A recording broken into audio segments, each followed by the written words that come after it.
Ferguson 135 Perkins 3-cylinder gas tractor.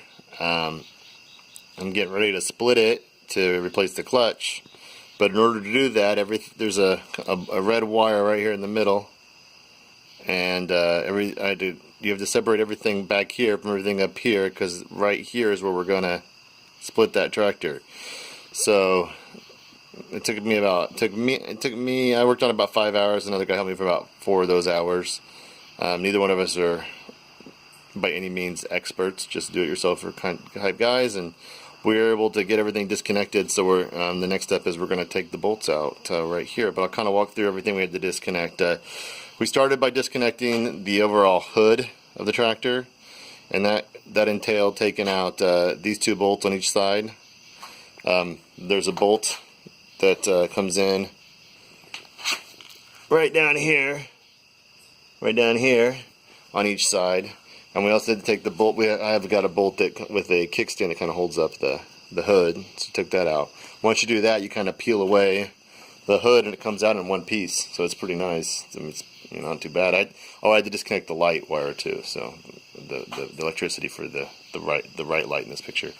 And then once we did that, we actually removed the dashboard to get to all the electrical wires separated. I don't know if that was the best move.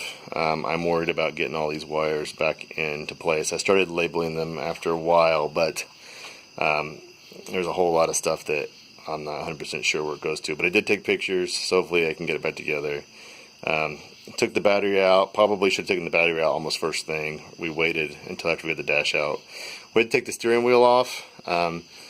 We had to do that. We had to use. Sorry about spinning on you. We had to use a puller, like a gear puller, and I was able to just basically borrow that from the auto parts store, so I didn't have to buy it, which is nice. It did we ended up eating up the steering wheel a little bit to pull it. We couldn't get a good grip with all that rubber on it, so maybe I might be on a new steering wheel here soon.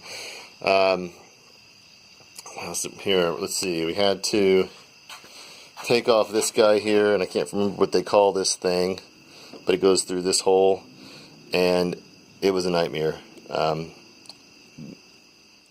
Once you get the bolt off, it just wouldn't budge, and I hit it with a sledgehammer for a long time, and it just wasn't coming, and I was ready to give up and take it into a shop and have them do it. And my friend came over and he hammered it. He just kept hitting it with a sledge, and it just all of a sudden popped out. And we went to the other side. Same exact thing. So we just knew we just had to hit it and hit it and hit it and hit it and hit it, and we were able to get that thing out. We also had to disconnect these forks, which was pretty simple. Just remove the bolt. It's simple it is to remove old rusty bolts on tractors, but that's what we had to do. The only thing we really know that we broke was the thermostat gauge. We couldn't figure out how to disconnect that, so we ended up popping that thermostat line, which had some sort of fluid in it that smelled very flammable, and it kind of burned our skin. So that wasn't great. We also disconnected. This is the tire. Tire. This is the oil pressure gauge, so we disconnected that. We had to end up disconnecting a few things over here.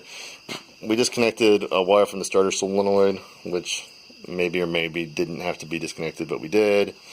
We up here on the choke, we pulled out a spring so we could disconnect the choke line. We also had to take out the throttle cable. That took us quite a while to disconnect, but we finally were able to get that done, but that took quite a while.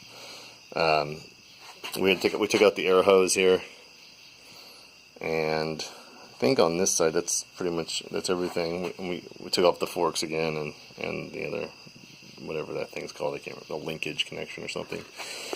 But anyway, that's about all we took off on this thing, and now the next step is to unbolt this bad boy right here and take these into pieces and get to that clutch and start working on that. So that's where we are.